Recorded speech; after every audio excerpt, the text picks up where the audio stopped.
우리 서로에게 주님의 평화를 함께 기도하도록 하겠습니다. 주님의 평화가 함께 하시기를 바랍니다.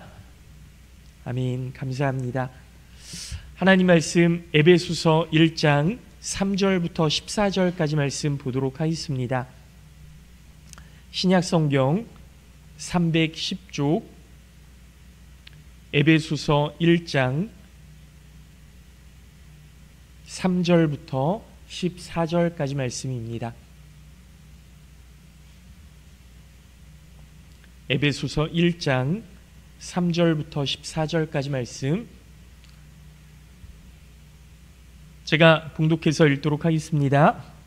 찬송하리로다. 하나님 곧 우리 주 예수 그리스도의 아버지께서 그리스도 안에서 하늘에 속한 모든 신령한 복을 우리에게 주시되 곧 창세전에 그리스도 안에서 우리를 택하사 우리로 사랑 안에서 그 앞에 거룩하고 흠이 없게 하시려고 그 기쁘신 뜻대로 우리를 예정하사 예수 그리스도로 말미암아 자기의 아들들이 되게 하셨으니 이는 그가 사랑하시는 자 안에서 우리에게 거저 주시는 바 그의 은혜의 영광을 찬송하게 하려는 것이라. 우리는 그리스도 안에서 그의 은혜의 풍성함을 따라 그의 피로 말미암아 속량 곧 죄사함을 받았느니라. 이는 그가 모든 지혜와 총명을 우리에게 넘치게 하사 그 뜻의 비밀을 우리에게 알리신 것이요 그의 기뻐하심을 따라 그리스도 안에서 때가 찬 경륜을 위하여 예정하신 것이니 하늘에 있는 것이나 땅에 있는 것이 다 그리스도 안에서 통일되게 하려 하심이라. 모든 일을 그의 뜻의 결정대로 일하시는 이의 계획을 따라 우리가 예정을 입어 그 안에서 기업이 되었으니 이는 우리가 그리스도 안에서 전부터 바라던 그의 영광의 찬송이 되게 하려 하심이라. 그 안에서 너희도 진리의 말씀 곧 너희의 구원의 복음을 듣고 그 안에서 또한 믿어 약속의 성령으로 인치심을 받았으니 우리 14절 말씀 합독해서 읽도록 하겠습니다. 이는 우리 기업의 보증이 되사 그 얻으신 것을 속량하시고 그의 영광을 찬송하게 하려 하심이라. 아멘. 네, 오늘 송구영신 예배에 나오신 우리 모든 성도님들 주님의 은혜와 사랑으로 축복합니다. 환영하고 하나님의 은혜와 사랑이 늘 함께 하시기를 예수님의 이름으로 축원하겠습니다. 여러분, 송구영신 예배를 드릴 때마다 말씀 카드를 받았던 것 같아요. 어렸을 때부터 그 송구영신 예배를 드리면서 올해 나에게 주시는 말씀을 목사님을 통해서 항상 받았고 그 말씀을 붙들고 기도하면서 또 1년을 지내왔던 것 같습니다. 몇 해 전에 이제 제가 목회를 하면서 부목사 시절을 지낼 때 말씀 카드를 받았는데요. 그 말씀 카드를 받으면서 이런 생각이 들었어요. 하나님이 왜 나에게 이런 말씀을 주셨을까? 여러분, 어떤 말씀이었냐면요. 모든 기도와 간구를 항상 성령 안에서 하되 그것을 위해 기도하고 여러 성도를 위하여 구하라. 이런 말씀이었거든요. 그러니까 여러분, 제가 목회자로 사역을 하면서 또 부목사로 사역을 하면서 모든 기도와 간구를 항상 성령 안에서 하되 그것을 위해 기도하고 여러 성도를 위하여 구하라. 이 말씀을 딱 받았을 때요. 하나님 왜 이런 말씀을 저한테 주셨습니까? 이런 생각이 드는 거예요. 왜 그랬냐면요. 사실 하나님께서 제가 사역하면서 저를 위로해 주시고 저에게 힘이 돼 주시는 그런 말씀을 주셨으면 좋겠다 하는 그런 기대가 있었거든요. 하나님, 올 한 해 하나님의 일을 감당하면서 새 힘을 얻을 수 있도록 도와주시옵소서 하는 기도가 제 안에 있었는데요. 모든 기도와 간구를 항상 성령 안에서 하되 그것을 위해 기도하고 여러 성도를 위해 구하라. 그러니까 이 말씀이 뭡니까? 도신아, 너 기도와 간구를 하되 항상 성령 안에서 기도할 수 있도록 노력해라. 그리고 여러 성도들을 위해서 그것을 구해라. 그렇게 말씀해 주시는 거잖아요. 그러니까 제가 딱 받아들였던 건 뭐냐면, 도신아, 너 앞으로 사역 열심히 해야 돼. 이런 말씀으로 받아들였던 거예요. 그러니까 좀 서운하죠. 하나님, 저 열심히 하고 있어요. 저 정말 최선을 다해서 하고 있어요. 그런 마음이 있는데 또 열심히 해. 너 최선을 다해. 이렇게 말씀하시니까 서운한 거예요. 좀 두려워하지 말아라. 내가 너와 함께함이니라. 이런 말씀을 주셨으면 어땠을까? 그래서 그 말씀을 붙들고, 아, 하나님, 왜 저한테 이런 말씀 주세요? 저 지금도 정말 최선을 다해서 하고 있는데, 있는 힘을 다해서 정말 최선을 다하고 있는데 왜 하나님 좀 기운나는 말씀 주시지, 좀 힘이 되는 말씀 주시지, 저 위로해 주시는 말씀 주시지, 왜 이런 말씀 주시나요? 그랬던 거예요. 지금 돌이켜보면 하나님께서 목회자로서의 길을 알려주고 계셨구나 하는 생각이 드는데, 그때 당시에는 그런 생각이 안 들었어요. 그냥 서운하고 왜 안 알아주시나요? 그런 생각이 들었던 거죠. 그런데 어느 순간 하나님께서 나를 참 사랑하시는구나 하는 생각이 드는 겁니다.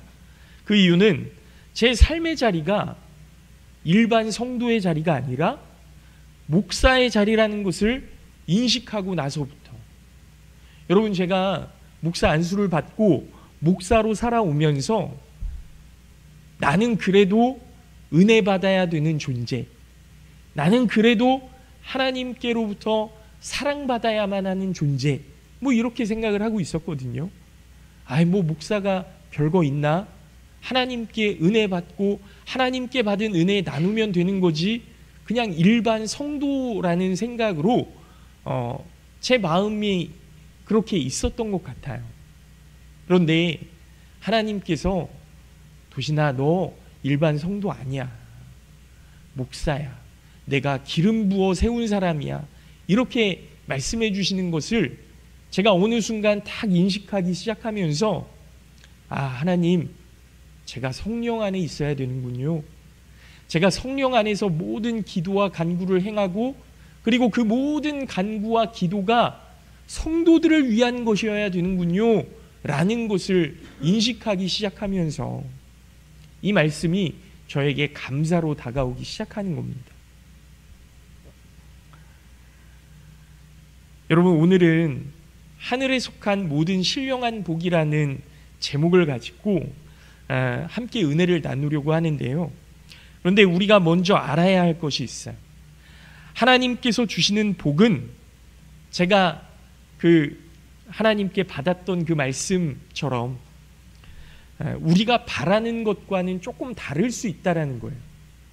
하나님께서 주시는 복이 내가 바라는 것과는 조금 다른, 결이 다른 것일 수 있다라는 거죠.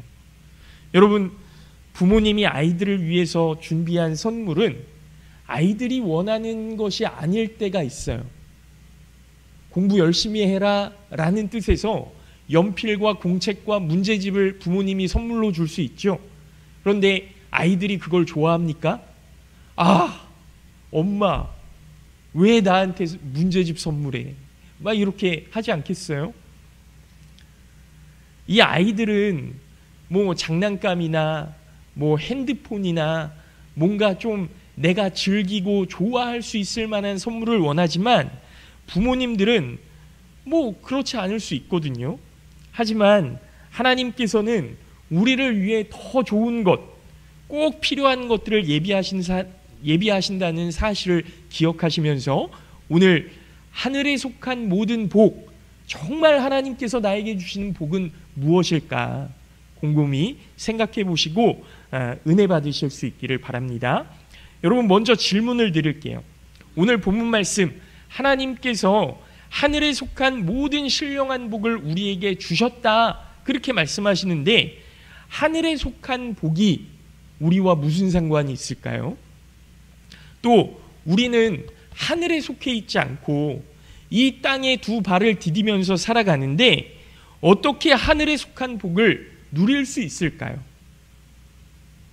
이제 2025년을 시작하면서 하나님께서 우리에게 주신 신령한 복은 어떤 것인지, 또 이것을 어떻게 누려야 되는지 함께 은혜를 나누면서 말씀을 깨닫고 은혜 안에 거하시는, 하늘에 속한 복을 누리시는 우리 모든 성도님들 되시기를 예수님의 이름으로 축원합니다. 첫 번째로 하늘에 속한 축복은요, 5절 말씀을 보시면 하나님께서 우리를 자녀로 삼으신 복이라는 거예요. 하나님께서 우리를 자녀로 삼으셨다. 이게 하늘에 속한 복이에요. 제가 말씀을 다시 한번 읽어드리면, 그 기쁘신 뜻대로 우리를 예정하사 예수 그리스도로 말미암아 자기의 아들들이 되게 하셨으니 그랬습니다. 여러분, 여기서 나오는 예정하셨다라는 말씀은요, 하나님께서 구원받을 자와 구원받지 못할 자를 예비해 놓으셨다, 계획해 놓으셨다, 이런 뜻이 아니에요. 이건 장로교예요. 장로교. 그 4절 말씀에 더 정확한 표현으로 말씀하고 계시는데, 창세전부터 하나님께서는 우리 사람들을 구원하시기 위해서 계획하셨다라는 거죠. 창세전부터 하나님께서는 우리 사람들을 구원하시기로 계획하셨다. 문제는 왜 우리를 자녀로 삼으시고 구원하시려고 할까? 그것은 우리를 사랑하시기 때문에. 그래서 하나님 앞에 거룩하고 흠이 없게 하시려고 우리를 자녀로 삼으시겠다라는 말씀이에요. 여러분, 우리가 하나님의 자녀가 되었다라는 것은요, 하나님을 닮았다는 이야기거든요. 하나님의 성품을 닮고 하나님의 존재를 닮고, 그래서 우리가 그냥 죄악 가운데에서 아파하고 슬퍼하고 또 흠과 티가 많은 그런 존재가 아니라 하나님을 닮아서 정말 이 세상에 어디를 가나 빛과 소금의 역할을 감당하는 하나님과 같은 존재로 우리를 삼으셨다. 여러분, 이게 하나님을 닮은 사람들이에요. 하나님의 자녀 되었다라는 뜻이에요. 무슨 이야기인지 이해가 가시죠? 나는 누구를 닮았어요? 하나님을 닮았어요. 예수 그리스도를 닮았어요. 죄악 가운데 슬퍼하고 아파하는 죄의 노예로 살아가는 이 세상 사람들을 닮은 사람이 아니고요, 나는 하나님을 닮은 존재라고요. 이게 우리가 누릴 수 있는 복입니다. 보세요. 우리가 하나님의 자녀가 될 수 있는 조건이 뭐냐면, 오직 예수 그리스도로 말미암아 예수님의 십자가 사건을 통해서 이루어질 수 있는 것이거든요. 예수 그리스도의 십자가를 통해서 우리가 하나님의 자녀 될 수 있는 거잖아요. 하나님께서 우리를 사랑하셔서 우리를 위해 십자가에서 희생을 당하셨죠. 그 희생은 아무 대가가 없는 희생이었습니다. 또 그 희생 당하심으로 우리의 죄를 용서해 주셨어요. 그래서 우리가 하나님의 자녀가 될 수 있었던 거죠. 여러분, 좋은 부모님을 만난다는 것, 이게 얼마나 큰 축복입니까? 사실 좋은 부모님은요, 돈이 많거나 교육을 많이 받아서 능력이 많은 부모님이 아니에요. 여러분, 돈이 많은 부모님은요, 자녀를 돈으로 키워요. 능력이 많은 부모님은요, 자녀들을 이런 능력도 가르치고 저런 능력도 가르치고 뭐 이렇게 자꾸 뭐 주입하거든요. 그런데 자녀들이 못 따라오면 거기서 자녀들이 어떤 실망감을 안게 되는지, 어떤 절망감을 안게 되는지, 너 그것도 못하냐? 자존감이 막 바닥으로 떨어지는 거예요. 돈이 많고 능력이 많은 부모님이 좋은 부모님이 아니라요, 자녀가 인생을 지혜롭게 살 수 있도록 방향을 알려주고 인도해주고, 그리고 자녀들이 정말 내가 사랑받는 사람이구나를 느낄 수 있도록 해주는 부모님, 이 부모님이 좋은 부모님이에요. 그런데 여러분, 우리의 부모님이신 하나님 아버지는 우리를 어떻게 사랑하시냐? 자기 아들을 희생시켜서 자기 목숨을 내어주시면서 우리를 사랑하신다는 거예요. 너 그것도 못하냐? 이러지 않으시고 해낼 수 있을 만한 힘을 주시고 넘어지면 일어설 수 있도록 힘을 주시고 다시 한번 그 모든 어려움을 극복할 수 있도록 우리를 인도해 가시는 참 좋으신 부모님이시라는 거죠. 여러분, 사람은요, 좋은 부모가 되는데 한계가 있습니다. 사람은 누구나 한계를 가지고 있는 불완전한 존재이기 때문에 내가 아무리 상처를 안 준다고 해도 이 사람이 상처를 입을 수 있어요. 그런데 하나님은요, 그런 한계가 없으신 분이죠. 끝까지 기다리시고 끝까지 사랑하시는 하나님, 그분이 우리의 부모님이시기에 그 부모님보다, 그 하나님보다 더 좋은 부모님을 가질 수가 없다라는 겁니다. 그 하나님께서 우리의 부모님이 되어주시고 우리가 그 하나님의 자녀가 된다는 것이 얼마나 큰 축복입니까? 사랑하는 성도 여러분, 하나님께서 우리를 사랑하셔서 예수 그리스도를 세상에 보내주셨고 그 예수님의 사역을 통해 우리의 죄가 용서되고 그리고 우리가 하나님의 자녀가 되었음을 믿으시기 바랍니다. 우리가 이제는 이 땅에 속한 사람으로 살아가는 것이 아니라 예수님께 속한 사람, 하나님께 속한 사람, 하나님을 닮고 예수님을 닮은 사람이 되어야 하는 것이죠. 바라기는 우리 모든 성도님들이 하나님께서 주신 그 자녀됨의 축복을 누리시고 하나님의 자녀가 되었음을 감사하시고 그 하나님의 자녀로 세상을 살아가시는 귀한 믿음의 성도들이 되시기를 예수님의 이름으로 축원합니다. 두 번째로 하나님께서 허락하신 축복은 예수 그리스도의 피로 속죄함을 받은 존재가 되었다라는 거예요. 속죄함을 받은 존재. 여러분, 우리의 모든 죄, 누구에게도 말하지 못한 마음속 깊은 곳에 숨겨놓은 것들, 이 모든 것을 다 용서하셨다는 거예요. 다 용서하셨다. 하나님이 그것도 아실까? 내가 어렸을 때 누구 한번 때렸었는데, 누구 물건에 한번 손 댔었는데, 부모님 지갑에 한번 손 댔었는데 하나님이 그것도 아실까? 네, 다 아시죠. 그리고 그 모든 것들을 다 용서하셨다는 겁니다. 마음속으로 정말 입에 다 참아 담지 못할 만한 그런 미움과 그런 잘못된 말들을 내 마음에 품었었는데 그것도 하나님이 아실까? 네, 다 아십니다. 그리고 다 용서하셨어요. 어떤 분은 제가 먼저 용서를 구하지도 않았는데 어떻게 용서받을 수 있습니까? 이렇게 물어보시는 분들도 계시거든요. 하지만 우리가 예수 그리스도를 내 인생의 주인으로, 인생이라는 긴 여정의 항해자로 키를 하나님께 맡겨드린 거예요. 나의 삶이라는 영화의 감독으로 하나님을 인정한 겁니다. 그리고 예수님의 뜻대로 살기로 작정하셨다면 이제부터는 우리 삶의 모든 죄의 짐을 예수님께서 대신 져주시고 모든 책임을 예수님께서 맡으시고 끝까지 가겠다, 이렇게 말씀해 주신 거예요.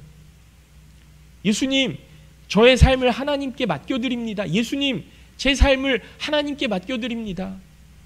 저 이제 제 맘대로 살지 않을 거예요. 제 손 붙잡고 예수님 가주세요. 이렇게 말씀드린다면 이제부터는 그래, 내가 너 인도해 갈 거야. 내가 끝까지 책임질 거야.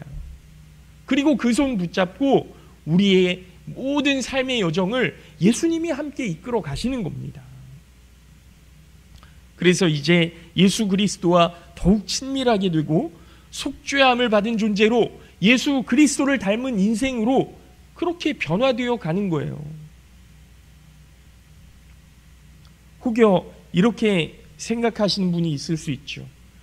예수님께 내 인생 판 것 아닙니까? 그러면 저당 잡힌 것 아닙니까? 예수님과 계약한 것 아닙니까? 여러분, 그렇지 않습니다. 우리는 다만 예수님의 사랑을 알게 되었을 뿐이에요. 아유, 내가 뭐라고 예수님 제 손 붙잡고 끝까지 책임져 주신다고 하나. 내가 당연히 감당해야 될 일들이 있어요. 내 죄 때문에 내가 당연히 감당해야 될 일들이 있는데 이걸 나 혼자 감당하게 하지 않으시고 예수님이 다 방패가 되어주셔서 막아주시고 이겨내주시고 정말 견딜 수 없는 그 수모와 그런 어려움들까지도 예수님께서 다 맡아주시는 거예요. 그걸 옆에서 보면서 아, 우리 예수님이 이런 일을 당하실 분이 아니신데 나를 위해서 이런 어려움을 당하시는구나.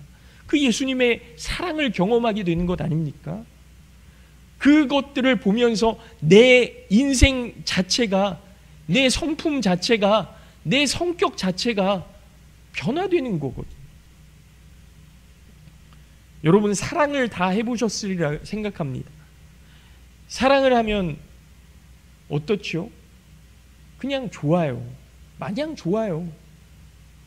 가슴이 두근두근 거리기도 하고 그 사랑이 계속 지속되면 두근거림은 좀 덜하지만 어쩌면 두근거림이 사라지기도 하지만 그 사랑에 대한 믿음이 커지는 것을 경험하게 되는 거죠. 그렇지 않습니까? 여러분, 부부는요, 사랑으로 사는 게 아니래요. 부부는 뭘로 산다고 하냐면, 뭐 우스갯소리 웃으시라고 드리는 말씀이에요. 의리로 산다고 하더라고요. 의리로 산대요. 부부는 사랑으로 사는 게 아니고 의리로 산다고 우스갯소리로 그렇게 많이 이야기하더라고요. 여러분, 사랑은 그런데요, 그 의리 이전에 뭐가 있었냐 하면 이 사람을 보고 사랑하게 된 거예요. 그래서 결혼까지 가게 된 것 아닙니까? 그런데 두근거림이 조금 덜 하게 되고 이 사람 평생 내 편인 사람은 이 사람밖에 없다고 그렇게 믿고 가는 거잖아요. 내 편이 아닐 수도 있어요. 어떤 누구도 내 편이 아닐 수 있어요. 그런데 이 사람만큼은 내 편일 거라고. 여러분, 부부가 그렇게 가는 것 아닙니까?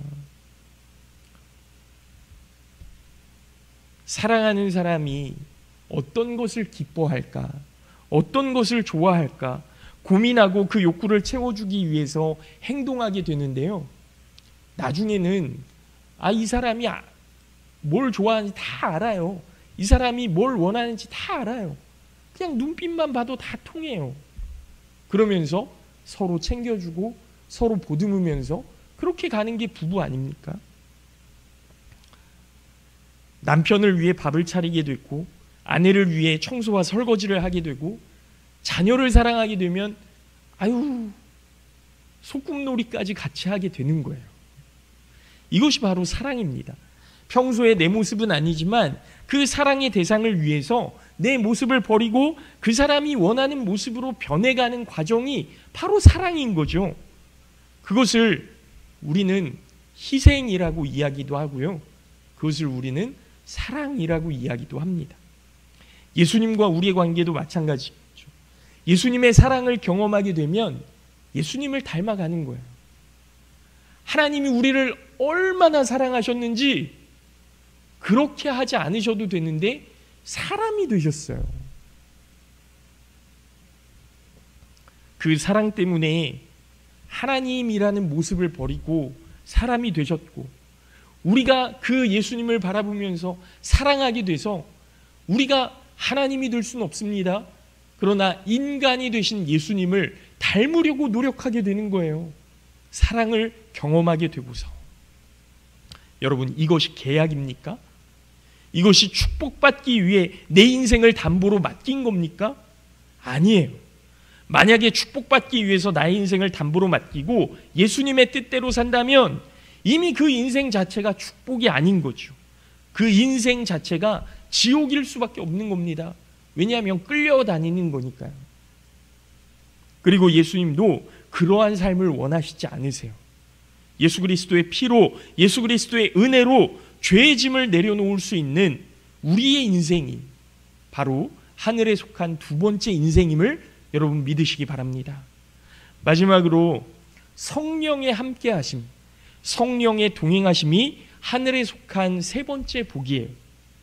성령 하나님께서 우리와 함께하심을 믿으시죠? 성령 하나님께서 우리와 함께하십니다. 이게 세 번째 복이에요. 성령 하나님께서 우리가 예수 그리스도로 인해 구원받았음을 알 수 있도록 도우시고 우리의 삶이 하나님께서 기뻐하시는 삶이 되도록 증인되어 주시는 거거든요. 여러분, 우리의 삶에 감사와 찬양이 넘치도록 도와주신다라는 겁니다. 우리 13절 14절 말씀, 13절 14절 말씀을 한번 함께 읽어보도록 하겠습니다. 시작. 그 안에서 너희도 진리의 말씀 곧 너희의 구원의 복음을 듣고 그 안에서 또한 믿어 약속의 성령으로 인치심을 받았으니 이는 우리 기업의 보증이 되사 그 얻으신 것을 속량하시고 그의 영광을 찬송하게 하려 하심이라. 아멘.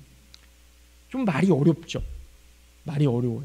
제가 새번역 성경으로 다시 읽어드립니다. 여러분도 그리스도 안에서 진리의 말씀 곧 여러분을 구원하는 복음을 듣고서 그리스도를 믿었으므로, 그러니까 여러분도 그리스도 안에서 그 복음을 듣고 예수님을 믿게 되었으므로 약속하신 성령을 받았습니다. 하나님이 약속하신 성령을 받았습니다. 뭐 때문에요? 그리스도를 믿었기 때문에 여러분은 약속하신 성령을 받았습니다. 이 성령은 하나님의 소유인 우리가 완전히 구원받을 때까지 우리의 상속의 담보이시며 우리로 하여금 하나님의 영광을 찬양하게 하십니다. 여러분, 이 성령이 뭐라고요? 우리가 상속받을 담보래요. 우리가 상속받을 담보.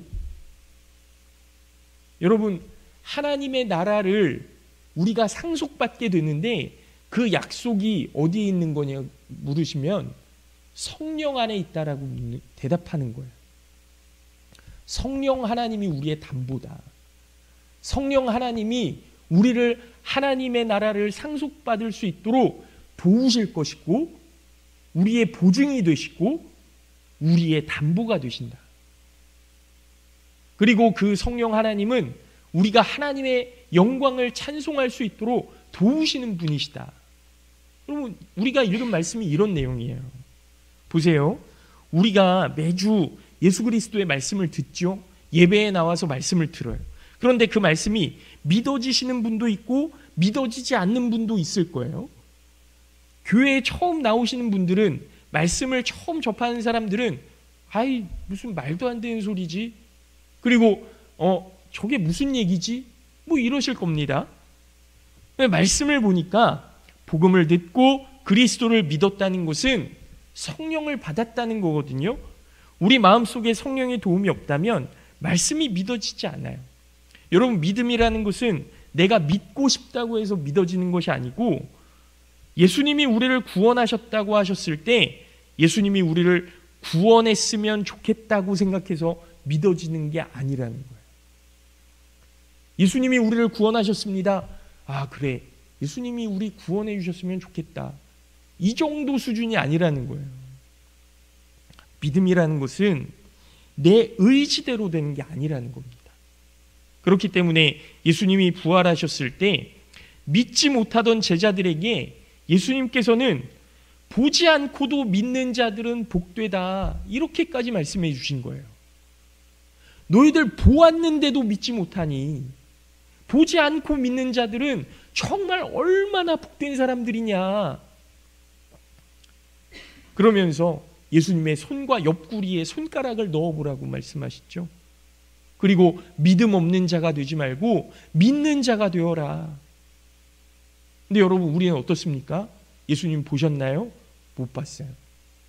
옆구리와 손가락에 손가락을 넣어봤나요? 아니요, 못 해봤어요. 근데 여러분, 믿으시잖아요. 어떻게 믿을 수 있죠? 성령 하나님께서 도우셨기 때문에. 그래서 우리는 구원받은 사람들이고 하늘의 복을 누리고 있는 사람들이라는 거예요. 예수님이 말씀하셨던 것처럼 보지 않고도 믿는 자, 그게 바로 우리입니다. 우리예요. 그 사람들은 얼마나 복된 사람들이냐. 제자들에게 그렇게까지 말씀하신 거잖아요. 여러분, 하나님께서는 우리에게 하늘에 속한 모든 신령한 복을 주셨다라고 말씀하세요. 하늘에 속한 모든 신령한 복을 너희에게 주었다. 그 복이 뭐냐? 여러분, 말씀의 내용을 잘 보십시오. 사도 바울이 에베소 교회 성도들에게 이야기하는 거죠. 에베소 교회 성도 여러분, 당신들은 하늘에 속한 모든 신령한 복을 받았으니 그 하나님을 찬양하십시오. 그러면서 선포하는 거예요. 그런데 특이한 것은 우리가 읽는 성경에서 이 3절부터 14절까지 문장들이 따로따로 떨어져 있지만 헬라어 원어 성경은요, 다 붙어 있어요. 한 문장이에요. 한 문장. 사도 바울이 예수 그리스도로부터 받은 감동이 얼마나 컸으면 감옥에서 씌어진 이 성경이 한 문장으로 그냥 다다다다다다다 이렇게 얘기한 거거든요. 에베소 교회 사랑하는 성도 여러분, 당신은 이 하늘에 속한 모든 신령한 복, 하나님께서 당신을 자녀로 삼아주시고 하나님께서 당신을 그 죄로부터 용서해 주시고 또 성령을 당신에게 담보로 선물로 주셔서 당신들은 정말로 복받은 사람들입니다. 이 하늘의 신령한 복을 다 누리셔야 됩니다. 이렇게 긴박하게 설명하고 있는 거예요. 사도 바울이 받은 그리스도의 은혜가 그토록 감동적이었기 때문이거든요. 사도 바울이 경험한 하나님의 사랑, 예수님의 구속의 은혜, 성령님의 동행이 너무나도 놀랍고 커다란 축복이었기 때문에 이 에베소 교회 성도들에게 막 자세하게 알려주고 싶었던 거예요. 사도 바울은 분명하게 이야기합니다.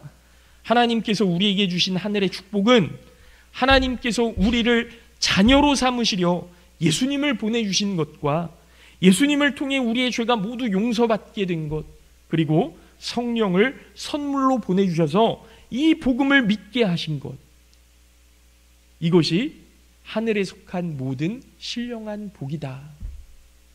여러분은 그것을 다 받았습니다. 이렇게 이야기하고 있는 거예요. 사랑하는 성도 여러분, 제가 말씀을 마치면서 세 가지 질문을 한번 드리겠습니다. 아멘으로 크게 대답해 주셨으면 좋겠어요. 우리가 하나님의 자녀라는 것을 믿으십니까? 우리가 예수님을 통해 용서받았다는 것을 믿으십니까? 우리의 삶에 성령님이 함께 하시고 우리의 마음을 다스리신다는 것을 믿으십니까? 이 세 가지 물음에 아멘이라고 대답하셨고 정말 확신하신다면 여러분은 지금 하늘의 신령한 모든 축복을 다 누리고 계시는 것임을 믿으시기 바랍니다. 여러분, 2025년도 이 확신 가지고 이 믿음 가지고 승리하시기를 바라고요. 이 하늘에 속한 모든 신령한 복이 우리의 인생을 달라지게 할 거예요. 우리 교회를 달라지게 할 겁니다. 우리 가정을 달라지게 할 겁니다. 그 모든 신령한 복 누리시며 승리하시는 우리 모든 성도님들 되시기를 예수님의 이름으로 축원합니다. 잠깐 기도하겠습니다.